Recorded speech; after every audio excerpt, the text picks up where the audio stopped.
Welcome to a new video in my home automation series, and today we are reviewing a new Sonoff product, which is the MiniDry, well actually the ZigBee MiniDry. And for me, I think this is going to be an important product in the Sonoff lineup because, well, we have already seen a mini product released, well, fairly recently, which was the MiniD. And as you can see, it looks the same. It has the same outputs and inputs and all the different terminals. And the only difference that you see is that it has a ZigBee logo. And that's pretty much what it is. So we have the same functionality, exactly the same features, same way to use it, the same way to wire it. But now we have the option to either go for the MiniD, which is the Wi-Fi and Matter version, or if you prefer a ZigBee, then you have a ZigBee version now. And I'm going to show you later in the video that it has exactly the same feature, it behaves exactly the same way in the app. So it is really up to you which network you prefer. For example, if you have a Matter supported network, then probably it is just easier to use the old MiniD because it supports Matter right away. So you can link it to a Matter system straight away. But to be honest, you can do the same with the ZigBee as well, because any Sonoff ZigBee gateway that you use, they support Matter Bridge now. So you link it to your NSPanel Pro, your iHost, or the other ZigBee hub product from Sonoff, and then you can set up a Matter hub, and then you can link it to Apple Home, Google Home, or Alexa. So to be honest, you can almost get the same thing. But definitely one big advantage of the ZigBee system, that if you happen to use your Home Assistant or another DIY project where, let's say, you are using ZigBee to MQTT, this guy will be able to communicate with those systems directly, so you don't need any of the Sonoff ecosystem in order to control this device. So most probably this is how I'm going to use it going forward. And since I said virtually the functionality is same as the old product, I'm going to fly through the application and how it works and the different features, because there is not going to be anything new. It's the same inching, scheduling, power on state functionality that we have seen for many other devices. Probably the only thing I would highlight that if you want a little bit more details, I'm going to link my original MiniD video as well. And I've done two specific videos how you can use the MiniD. So how you can use it as a garage controller and also link it to Android Auto. So you can open and close the garage straight from your car entertainment system. And the other was how you can use the MiniD with thermostatic radiator valves to control, for example, the gas boiler, turn the gas boiler on and off. And those applications would equally apply to the ZigBee MiniD as well. So again, if you happen to prefer the ZigBee network, now you have the option to choose that guy. And since the functionality is the same, you can do the exact same automations and functions and features with the new device as you would be able to do with the old one. And besides these use cases that I mentioned, I think this unit is ideal for access control system. So for example, if you have a magnetic switch on a door or other actuator that usually work from lower voltages like 12 or 24 volts, you can definitely open them or operate them using the MiniD or the ZigBee MiniD. And also if you have irrigation valve that usually run on 24 volt AC, you can switch them as well. Although this unit has a single output, and if you have a lot of irrigation valves, maybe it's better if you use the 4CH Pro, which also has dry contact outputs. But again, if you have just one off, or you have one in a different location, you would be able to use the MiniD or the ZigBee MiniD to operate that. And now before we go to the app, let's just look at the connections and the wiring and everything.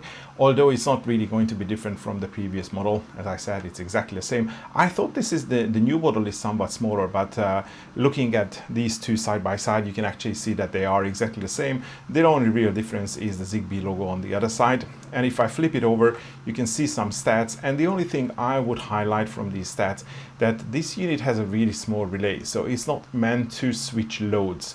As I said, garage doors, access control systems, or irrigation valves, they don't usually require a lot of power. So make sure that you are within these limits that are printed on the back of this guy. So basically loads up to 8 watts. Or if you are switching mains voltage, it's about 100 milliamps. Or if you are switching DC voltage, it's about 1 amp. So something like that. But I think for these applications that I mentioned, that's going to be plenty. On the front side, so when you look at the top three connections. We have the normally open, the common, and the normally closed connection. So if you would wire anything like the garage door, you link it to the, or you wire it into the NO and the COM connection on the top. And on the bottom part, from the left, you have neutral and live. So if you are powering it from mains, the way I do it at the moment, then you wire these two. You still have connections for the S1 and the S2. So those are the switch connection. If you want to wire an external switch to that, you can do that. Although I think the type of the applications we are going to use the MiniDry, probably we are not going to use switches, but the functionality is definitely there, and we have the detach option, so you can use it in a couple of different scenarios as well. At this point, I just want to mention one more application that I did a separate video on, that you can also configure the MiniDry and the ZigBee MiniDry as well to give you a notification if your garage door did not close. And in that specific scenario, I actually use the S1 and the S2 connection. So there is proof that it is useful to have these inputs there. And if you happen to power it from DC, 12 or 24 volts, then you can use the DC plus and the DC minus connection. So either use the live and the neutral, or the DC plus and the DC minus. So for example, if you want to use it as a garage door opener, usually you can get DC power from the garage door, so you don't have to wire mains separately for this device. You can use the DC plus and the minus to get power, and then the NO and the COM to actually wire it into the garage door to open it. But since we are there, I just want to show you a couple of images from the documentation. So this is how you would power it from mains voltage. So live and neutral, that's how you connect your switches, and it shows two switches. So if you want like a two-way switching, that's how you would wire it. And then if you use DC, then you power it from the DC plus and a minus. And if you have just like a single switch or a push button, then that's how you wire it. Basically, you just wire the two terminals to the S1 and the S2. And here again, as I said, normal operation, you power, or the normal use is you wire it to the NO and the COM connection, whatever load. So this here, it shows like a motor, 8 watt. So you can do that like a solenoid valve, or maybe like it's like a valve motor or something like that. And for the garage door operation, let's assume that this is your garage door unit and it has these two terminals to open and close the garage door. You still have the option to power the Sonoff itself from the mains voltage or from the DC voltage. And as I said, usually you can get these powers from other connections in the garage door. It really depends on the garage door motor, so check the garage door motor manual to see if it supports that. And you still have the option to use a button, but in most cases, once the garage door is installed, you have a separate button anyway, so it's likely that you're not going to use this S1 and the S2 connections. And let's look at the eWeLink application, how this guy looks like. So I have this wire to my, I have this connected to my NSPanel Pro, and I added it to a new device, and it came up with a default name. I just named it to ZigBee Dry at the moment. So as you can see, the main card on the main page of the device looks like any generic switch, like let's say a regular basic or a ZigBee Mini. So we just have a main switch, and then you have the options to create schedules. These are the usual schedule options. You have timers, timers. You can add like a countdown timer, or you can create these loop timers with on-off features, which again, if you're using it for a typical garage door or a boiler situation, you most probably are going to use these features. And if I go into the settings, we have the usual software update, display as, you can put it into, you can assign a different icon, which is probably going to be useful in this case. We have the usual assign location, create a group, or the smart scenes. And then we got into the settings, which are going to be a little bit more important. So the switch mode, I think these are important because again, if you happen to use a switch, let's say for a garage door, I think it makes more sense to have a push button. So then you're probably going to use the pulse mode in that case. If you want to use the edge mode, that would be like a regular switch. So let's say if you want to connect it to an irrigation valve, you can use a manual switch for a manual mode and then manually turn the irrigation valve on and off. And in that case, you would use the edge mode. Or you have this whole detached relay option, which would be important if you want to recreate that scenario that I did, where the system is going to give you a notification if your garage door didn't go down. So that would be an interesting case for the detached relay.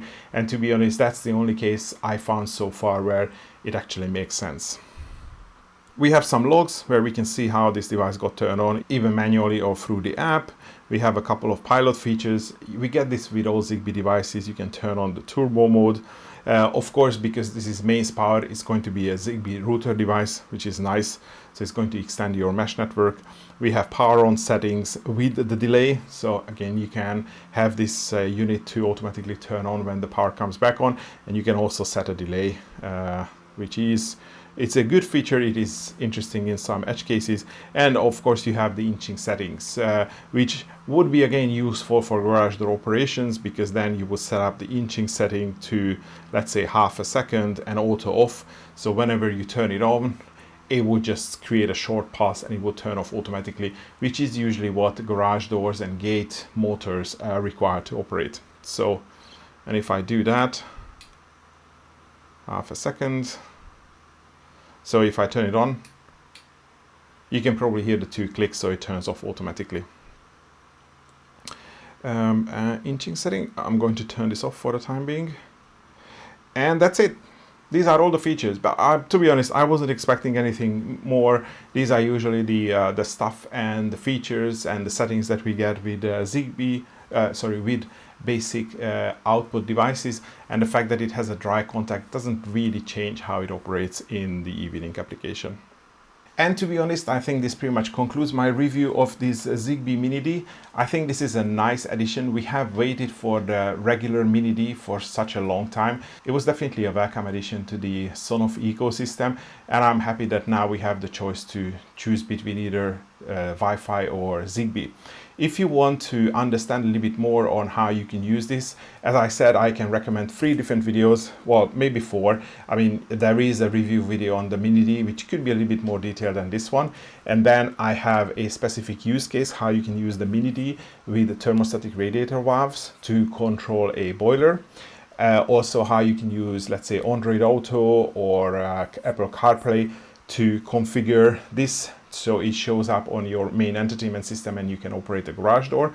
And the last video is how you can set this up with some special scenes that it will give you a notification if your garage door did not fully close. So let's say you leave home, you close the garage door, but it doesn't close in a set amount of time. So you get a notification that, oh, something might have happened, something might have triggered the infrared gates and the garage door stopped.